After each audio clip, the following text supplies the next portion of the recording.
So, good morning, everyone, and welcome to this week's Fearless Friday. And I'm sorry I'm a bit late in starting, but I have been vlogging this morning. Listen to me with all the techie jargon. I've been vlogging. I've been vlogging for our new creative venture of capturing how we're going to be growing and investing in Rising Strong, Thriving After Cancer this year.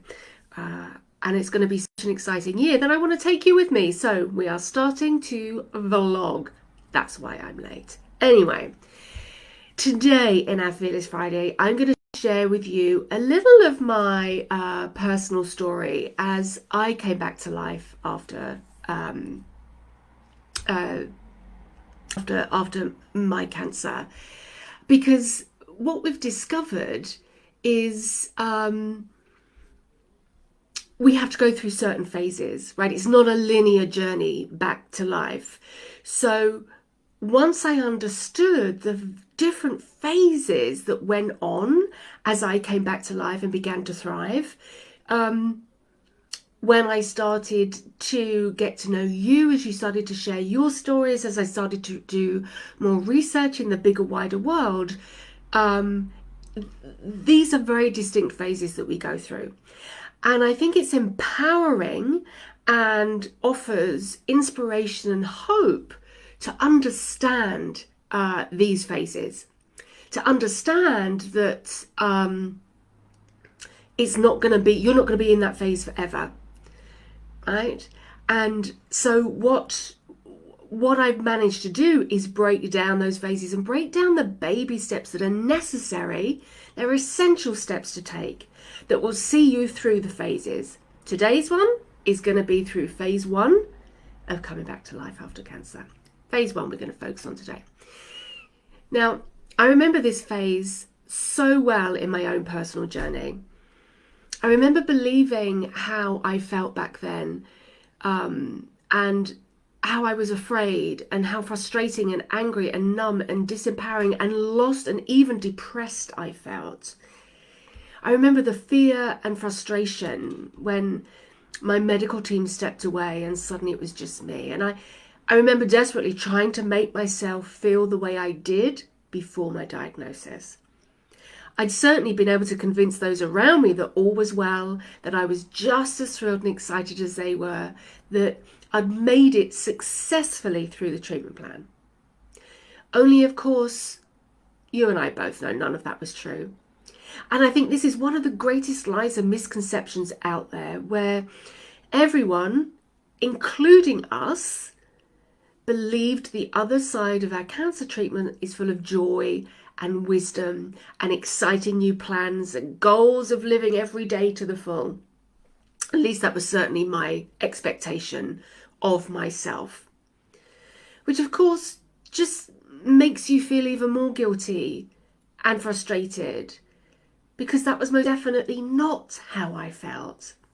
So if this is where you find yourself today, then my friends, you are in the right place. I'm not going to sugarcoat this. Phase 1 is a bugger. Here you're very much dealing with diagnosis and doctors. From the moment of diagnosis, we step onto a treadmill of treatment plans. We hand over our bodies, our lives to complete strangers. For us, thank God, it's a life-saving treadmill that we step onto. And I know you are so incredibly grateful as you did make it to the other side. But the gratitude is fleeting because it's buried so deeply right now as you try and make sense of it all. Phase 1 is the first time you've been alone. No more doctors, no more appointments, no more daily radiation or weekly chemo or checkups. It's all very suddenly nothing. And I remember halfway through my treatment feeling, it's never going to end. I'm not going to make it. I was exhausted. I couldn't keep any food down. I couldn't keep any water in. So on top of the chemo and radiation and the surgeries, I had no nutrients going in. I had no energy. I felt like a walking corpse. I looked like a walking corpse. My guess is many of you have a very similar story. And then it all ends. We do make it through. And now, nothing. We're just doing our best to convince our loved ones that, yes, we're just as happy and excited, right, as they are. The future is bright for us. And this is the time you've had the time and space to simply be. And the pain and fear and resentment and guilt is crushing.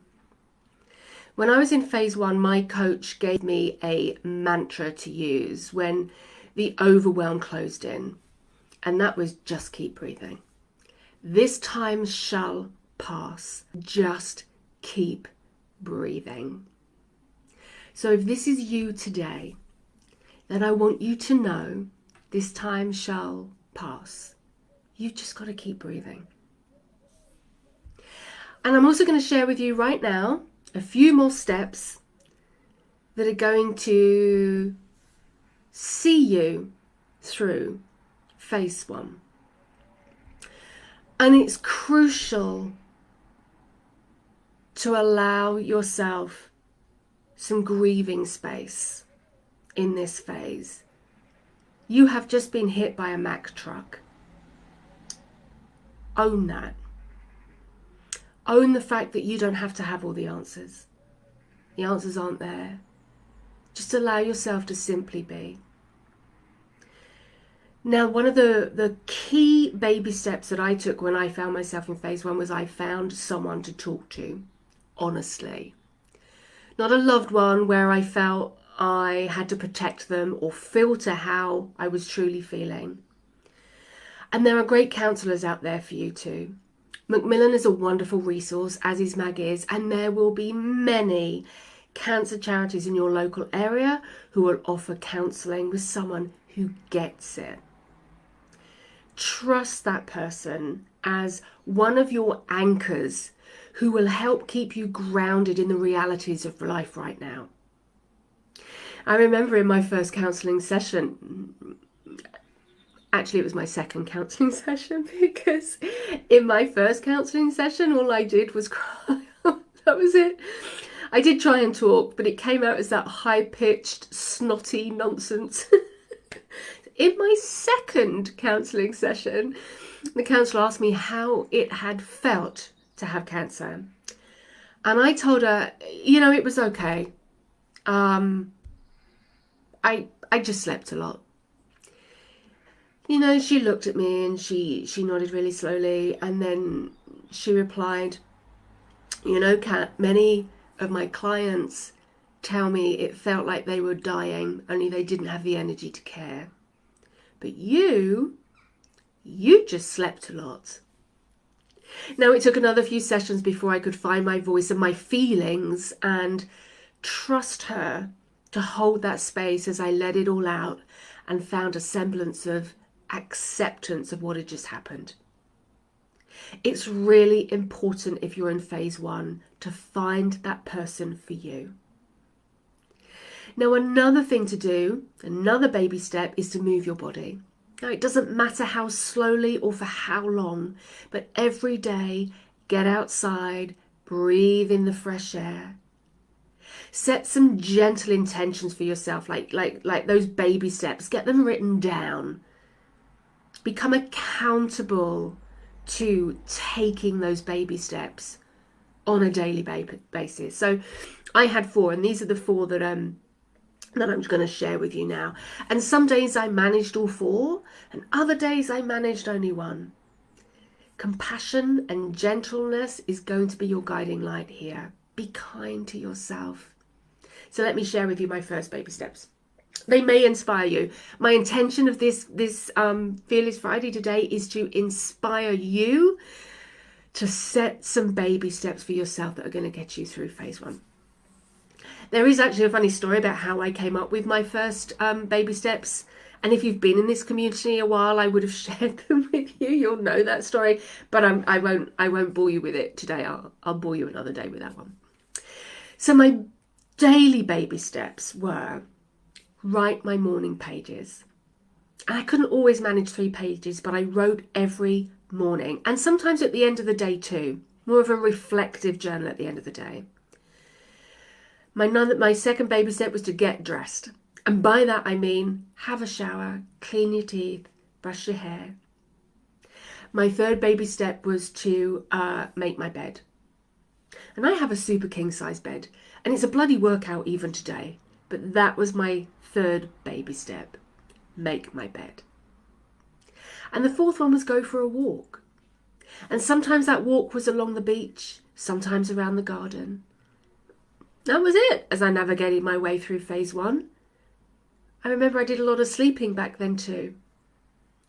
But those 4 baby steps could exhaust me some days. There were days when I stayed in my PJs and didn't brush my hair. There were days when simply walking from the bedroom to the kitchen was enough.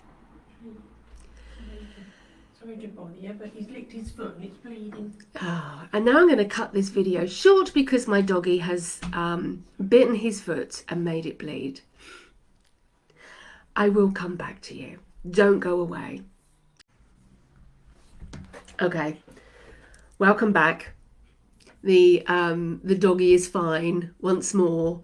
The doggy is now walking around the house in a Sudocreme filled sock. He's okay. In fact, he's not walking around the house. He's been walking around the house. He's now back on his bed. Little drama for a Friday morning. The dog is okay. Now come back to us and let's get back to those baby steps that are going to help you navigate your way through phase one. Take 2.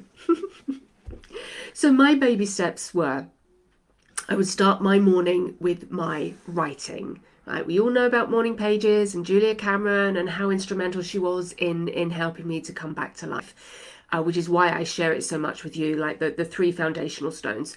Morning pages is what I was practicing there. And I didn't necessarily write 3 pages every morning. Sometimes I was too exhausted to write 3 pages, and sometimes, do you know what? It's really difficult to fill 3 pages with, oh, I'm so scared. So, morning writing, because what that helped me to do was to unpack that fear, right? All the fear and the frustration and the overwhelm, instead of allowing it to just go round and round and round in my head, I got it out. So I woke up, I wrote whatever was going on. Most of it was fear-based, most of it was anger, most of it was overwhelm, right? It was all just like coming out. And sometimes I would write in the evening as well. And it was a different style of writing that I did. It was more of a reflection of the day, like a reflection of what happened, how I felt, that kind of thing. So that was my first baby step. Start writing and get the noise out of your head. The second baby step was I set myself the intentions of getting dressed, right, to start my day. And by that, I mean get up, have a shower, clean my teeth, brush my hair, right? Get ready. Because a lot of my days I could have spent in my, oh my gosh, I'm going to sneeze.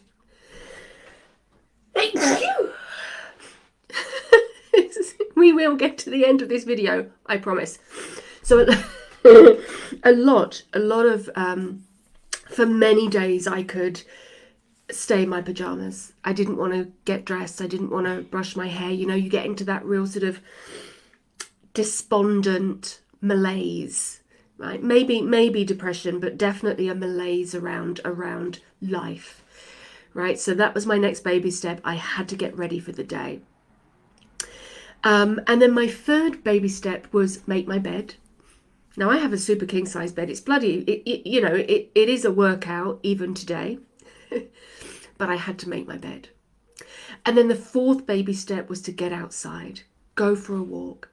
Sometimes that walk was along the beach, sometimes it was a pot around the garden, and that was it. They were the 4 baby steps that helped me, in addition to finding that someone. Have a great week, everyone. I apologise for the disjointed Fearless Friday today, but I hope I hope I've made sense, and I'll see you next week. See you then.